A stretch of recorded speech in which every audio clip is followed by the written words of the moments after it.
जहाँ पर हॉस्पिटल हैं, कॉन्टैक्ट ट्रेसिंग का काम अभी भी चल रहा है, तो उन जगह को हिफाजत करना, रेड जोन्स को ऑरेंज जोन की हिफाजत करना, उनके अंदर रिस्ट्रिक्शंस को इन्फोर्स करना, ये तमाम टीम और जो बाकी टीम नॉर्थ और साउथ कश्मीर में लगी हुई है वो तमाम ड्यूटी जिस तरह की हमारे साथ निभा रही है। हमने सबको अपनी टीम को शुक्रिया कहा है, सबको कम्प्लीमेंट किया है। इनके नीचे जो फोर्सेस जवान काम करते हैं सबको शाबाशी दी है अपनी तरफ से कि आप लोगों ने बहुत ही अच्छा काम किया है। और साथ ही साथ मैं ये भी ज़रूरी समझता हूँ कि मैं पब्लिक को शुक्रिया कहूँ कि इस माहौल में चलते जो पब्लिक ने हमारे साथ ताउन किया है कि हम अपनी जो लॉकडाउन की रिस्ट्रिक्शंस हैं उनको अच्छे से ज़मीन के ऊपर जो है लागू कर सकें, वो भी काबिल तारीफ़ है।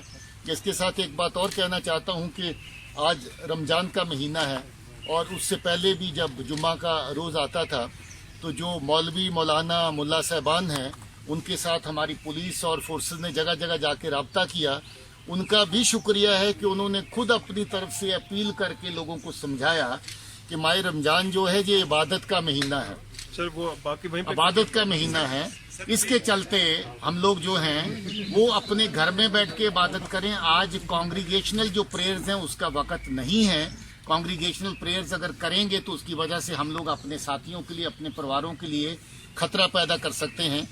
ये मौलाना साहबान या बाकी सोशल लीडर्स हैं उनका ताउन है जिसकी वजह से लोग इस बात को समझ पाए कि हाँ, रमजान के महीने में भी अगर हम घर पे बैठ के इबादत करते हैं, क्योंकि ऊपर वाले की इबादत करते सबके भले की दुआ करते हैं, और अगर उसके भले की दुआ के साथ अगर हम बाहर निकल करके कांग्रीगेशन में अपना या किसी और का नुकसान करते हैं तो मुझे नहीं लगता कि ऐसी चीज ऊपर वाले को भी मंजूर होती है। सो लोगों के ताउन के साथ साथ हमारे सोशल और रिलीजियस लीडर्स ने जो ताउन किया है वो भी बहुत काबिल तारीफ है। इसके साथ ही जो हमारे बाकी जो लोग हमारे जो जहाँ के फील्ड कमांडर्स हैं आपसे थोड़ी देर तक बात करेंगे, मगर मैं इतना जरूर कहना चाहता हूँ कि एक तो कल का ऑपरेशन आप जरूर उसके बारे में सवाल करेंगे, पूछेंगे तो आपको आईजी साहबान बताएंगे वहाँ पर जब आपके साथ खड़े होंगे, मगर वाकया में बहुत अच्छा ऑपरेशन वो हुआ है। आप सब जानते हैं कि मैं जो अपनी टीम की तारीफ करना चाहता हूं कि इस टीम ने कुछ सारे करें, आप कोई बात नहीं, मैं सिर्फ जो कह रहा हूं इतना काफी है, मैंने कुछ नहीं कहना उसका। मैं सिर्फ अपनी टीम को कम्प्लीमेंट करना चाहता हूं कि कल पूरे ऑपरेशन को जिस तरीके से अंजाम दिया गया, हमारे जो खास हीरो इस पूरे कारनामे के जो डीआईजी साउथ कश्मीर और उनकी टीम, उनके एसएसपी साहबान जिन्होंने मिलकर के पूरी इत्तला को जमा करना, उसके कॉन्टेक्ट्स को ट्रेस करना, उनके कॉन्टेक्ट्स को इंटेरोगेट करना, पूछताछ करना, हाइडआउट्स की पहचान करना, सही हाइडआउट तक पहुंचना, फोर्सेस को साथ लेना, सही तरीके से ऑपरेशन को अंजाम देना, और फिर लैंड ऑर्डर का जिस खूबसूरती से सीआरपी और फोर्सेस ने मुकाबला किया है कल, उसकी जितनी तारीफ करें वो कम है। बहुत सारा हजूम जमा हुआ, बहुत सारे लोग जो है वहां पर कन्फ्रंटेशन के लिए उतरे, मगर सब्र तहम्मुल से काम लेते हुए थोड़ा बहुत नुकसान हुआ, हमारे लोग भी जख्मी हुए, सिविल साइड पे भी लोग जख्मी हुए। आज भी हमारी कोशिश है कि किस तरह का लैंड ऑर्डर मौके पर ना बने, मगर मैं इस ऑपरेशन के जो हीरो हैं डीआईजी साउथ कश्मीर और उनके साथ में जो उनके एसएसपी, खासतौर पे एसएसपी वंतीपुर और इनकी जो टीम के साथ सहयोग करने के लिए जो सीआरपी के जो कमांडेंट लोकल, जो बाकी जो डिप्लॉयमेंट्स हमारी पैरामिलिट्री फोर्स में आईटीबीपी, एसएसबी जिस तरह का काम हमारी फोर्सेस के साथ, पुलिस के साथ मिलकर कर रही है, सबको मैं बहुत दिल की उम्मीद गहराई से इनको शुक्रिया भी कहना चाहता हूँ, इनको मुबारकबाद देना चाहता हूँ। जिस तरीके से आर्मी हर ऑपरेशन के अंदर हमारे साथ खड़े होती, ऑपरेशन में लड़ते हैं, वो भी काबिल तारीफ है। चंद दिन पहले जो हंदवाड़ा में हुआ, फख्र है हमें अपने शहीद के ऊपर जिसकी शहादत आर्मी के 4 लोगों के साथ हुई। सगीर पठान एक ऐसा बहादुर है जो 14 साल से एसओजी में काम कर रहा था। वो एक ऐसा आदमी है जो इतला मिलने पर किसी की इंतजार किए बगैर सबसे पहले जाके उसने घर को कॉर्डन डाला और अपनी जान की परवाह न करते हुए अपने बाकी साथियों के साथ, ऑफिसर्स के साथ उस ऑपरेशन में पार्टिसिपेट किया और आखिर में वहां पर शहीद हो गए। हमें फख्र है अपनी पुलिस फोर्स के ऊपर, हमें फख्र है अपनी पैरामिलिट्री फोर्सेस के ऊपर, हमें फख्र है अपनी CRP, BSF, ITBP and SSB के ऊपर, सीएसएफ के ऊपर, और हमें फख्र है अपने लोगों के ऊपर भी जो हमें हर तरह का तावन करते हैं। हमें फख्र है अपनी आर्मी पर जो अच्छी सिनर्जी मेंटेन करके हर ऑपरेशन में हमारे साथ खड़े होते हैं, हर ऑपरेशन में फाइट देते हैं। सो मैं तमाम फोर्सेस को जहां पर जो अमन को बहाल करने के लिए अमन की बहाली के लिए, मजबूती के लिए जो काम कर रही, मैं सबको शुक्रिया कहना चाहता हूं। मैं इतना ही कहना चाहता हूं, बाकी आपके सवालात, आपको डिटेल में जो ऑपरेशन के बारे में बताना है वो मेरे ऑफिसर्स बताएंगे। इस ईयर जनवरी 2020 से पिछले 4 महीना में हम लोग लगभग 27 ऑपरेशन लॉन्च किए। इस ऑपरेशन में जे.एन.के. पुलिस ने स्पेसिफिक इंटेलिजेंस गैदर किया और पुलिस, आर्मी, सीआरपी लेकर ज्वाइंट ऑपरेशन लॉन्च किया गया। इन सारे ऑपरेशंस में लगभग 64 मिलिटेंट्स मारे गए, जिसमें 3 बहुत बड़े कमांडर मारे गए। सबसे पहले कारी यासीन मारा गया जनवरी में, जो जैश का पूरे कश्मीर का चीफ था। उसके बाद AGH का मारा गया बुरहान कोका, आप सब जानते हैं उसके बारे में। और जो कल मारा गया उसमें जो HM का पूरे जे.एन.के. का चीफ था। इसके साथ साथ लगभग हम लोग 25 मिलिटेंट्स को, एक्टिव मिलिटेंट्स को अरेस्ट किए। 125 OGW को अरेस्ट किया गया, इंट्रोगेट किया गया। और बहुत सारे हम लोग जो हाइडेड को बस्ट किए हैं। बहुत सारे ग्रेनेड और मिलिटेंट्स का जो मॉड्यूल था, खास करके LET का सोपुर एरिया में, उसको बस्ट किए। उसके इन्फॉर्मेशन से LC के पास से काफ़ी आर्म्स से रिकवर किया गया। लॉ एंड ऑर्डर फ्रंट पर हम लोग 5 अगस्त के बाद कोई बहुत बड़ा फेस नहीं किए। उसमें पैरामिलिट्री फोर्स, खास करके CRPF का बहुत अच्छा रोल है, बहुत बढ़िया CRPF ने काम किया है उसमें। बाकी SSB भी हैं, ITB भी है, जे.एन.के. पुलिस है, आर्मी पुलिस है।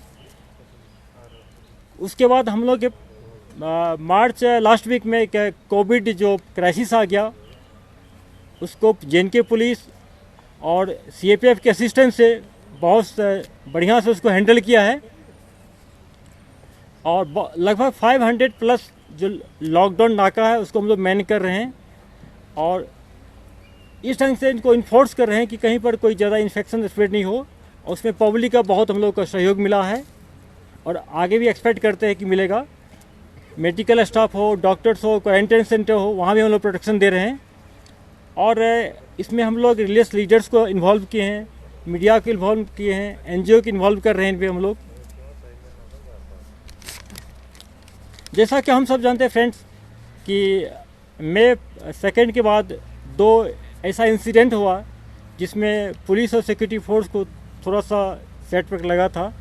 हंदवाड़ा इनकाउंटर में उसमें पुलिस ने इन्फॉर्मेशन जनरेट किया था। एक घर में 2 लश्कर तैयबा का कमांडर बैठा हुआ है। हमारे SP साहब खुद जाके पहले SOG को लेकर उसको घेर लिया। बाद में आर्मी CRP को बुलाया गया और ऑपरेशन शुरू हुआ। ड्यूरिंग इनकाउंटर्स बड़ी दुख की बात है कि हमारे आर्मी के इंक्लूडिंग ऑफिसर्स और जवान 4, एक जे.एन.के. पुलिस का SI हमारे काजी साहब थे, जो पिछले 20 साल से SOG में काम करते थे और उस एरिया से बहुत वाकिफ़ थे, बहुत बहादुर ऑफिसर थे। उन्होंने बहुत सारे ऑपरेशन को लीड किया था, सक्सेस पाया, वो भी शहीद हो गए। उसके बाद 2 दिन के बाद हंदवाड़ा में एक कोविड रिलेटेड लॉकडाउन में नाका चेकिंग पर हमारे CRPF पुलिस के काम चल रहा था। उसमें मिलिटेंट ने अटैक किया, जिसमें CRPF के 3 बहादुर हमारे कलीग शहीद हो गए। हम लोग को बहुत दुख हुआ।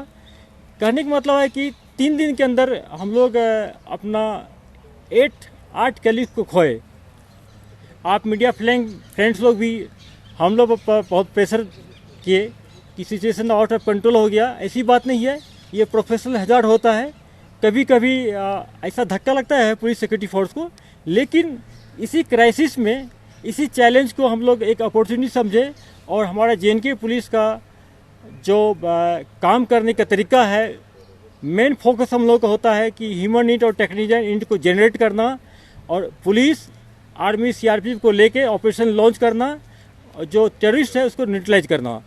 और सबसे पहले इसी के दरमियान में हम लोगों ने खास करके हमारे एक जो स्पेशल टीम चल रहा था, जो जिसको हेड कर रहे हैं हमारे DIG अतुल साहब कर रहे हैं और इनके यंग ऑफिसर इसके अंदर हैं।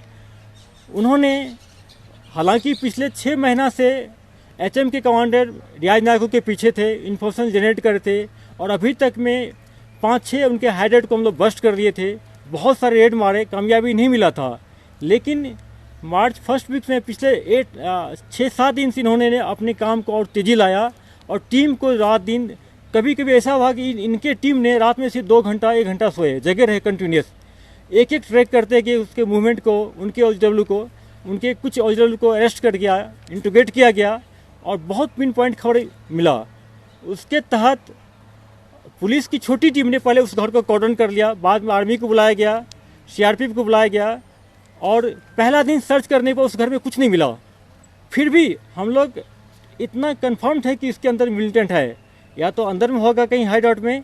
हम लोग कॉर्डन को नहीं हटाएं, कॉर्डन कंटिन्यू रहा। नेक्स्ट डे कल जाके सुबह 9 बजे जब मिलिटेंट ने पहले फायर किया, फिर हमारे फोर्स ने रिटेलिएट किया। उस रिटेलिएशन में जैसा कि हम सब जानते हैं, HM का चीफ जो था पिछले 8 ईयर से एक्टिव था और पिछले 3 साल से HM का कमांडर था, उसमें मारे गए। ये police, JNK police, CRPF, army, सारे सिक्योरिटी फोर्स के लिए बहुत कामयाबी की बात है। और उसके साथ साथ कल एक और इनकाउंटर हुआ था खिरू में, उसमें अवंतीपुर पुलिस और आर्मी CRPF मिलकर 2 और मिलिटेंट को न्यूट्रलाइज किया था। तो टोटल कल 4 टेररिस्ट मारे गए, जिसमें एक HM का चीफ था और बाकी 2 LET के थे।